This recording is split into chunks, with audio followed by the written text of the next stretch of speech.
helps. It helps a lot. You know, not only me, but all the guys who are banged up on the team. You know, the rest and recovery is really important, especially this time of year. You know, we're really deep in the season, and guys have injuries. Guys are feeling, you know, a lot of aches and pains, and it was good to get that time to recover. Brock, I know at the beginning of the season you talked about, you know, you wanted to get that memory out of your mind the way last season has ended, and that's so far behind. But as you enter this new postseason now, what are your expectations, and talk about the experiences of this regular season that make you even more equipped to lead this team into the postseason this year? Well, I had a lot of experience this year. It's been fun, and you know, we're not done yet, and we're just gonna keep preparing the best we can.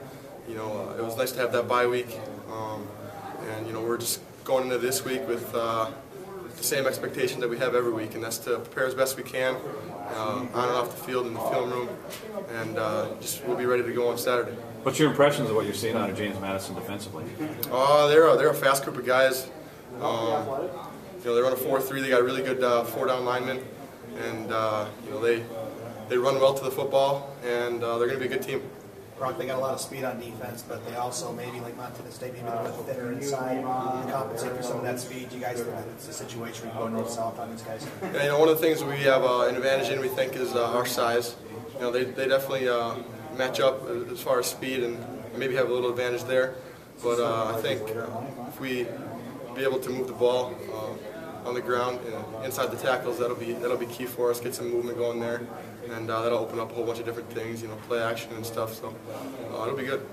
Brock, you get a sense it's going to be even louder on Saturday than it was last year for the playoff game. I know it was pretty loud, but it's going to be much more full than it was for that Robert Morris game. Do you anticipate it's going to be completely different on Saturday? I think there's going to be a good turnout. If we have the same turnout or even a little bit better than UNI, then we're not going to be complaining. That's going to be a huge home field advantage for us. If there's a turnout like UNI or even a little bit more than that, hopefully we can have that happen. Did you see a certain trait from the Colonial teams and what they do well from watching the James Madison game on Saturday? What is their biggest calling card, I guess? I think they pursued the football really well. You know, there's a lot of teams in the MVC that do the same thing, and they pursue well to the ball, but as far as these Colonial teams, I haven't seen one that doesn't pursue very well. And this is just another team, James Madison. They do that very well too. So you know, they're a stingy bunch of guys. They're always running the football. So we'll have to stay on our blocks and make sure we're assignment sound to come Saturday.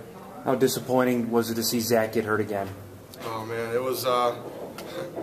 Can't even explain to you. You know, he's worked so hard to come back, and man, if there's one guy that I wish to just come back, it's Zach Fry. You know.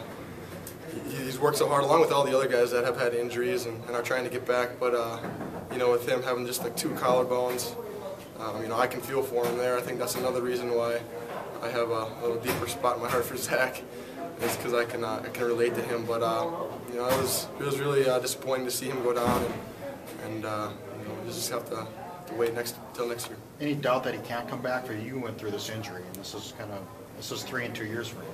You know.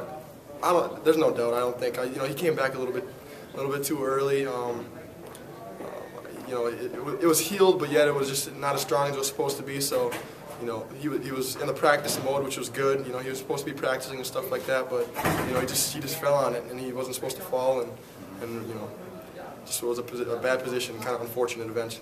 How tough was it for you guys to deal with it? Now it's been a few days since that. It almost seemed like, and I'm almost sure you were counting on him to have him back for Saturday. How tough is that to adjust to? Granted, you're back to what you've been doing basically all season long, but does it feel like you lost somebody even before you played? Yeah, a little bit. You know, he's been practicing, you know, for a couple weeks now, and we were trying to get him in the mix there. And you know, to have him be out again is just back to where we started from. And I don't think there's any sense of you know, frustration from our point as far as, you know, we lost him, and now what are we going to do? You know, there's no sense of that. You know, obviously it'd be really nice to have Zach back. He's a great player. He could bring another aspect to our offense that we don't have right now. But you know, we'll be fine. We'll just keep doing what we've been doing the whole year.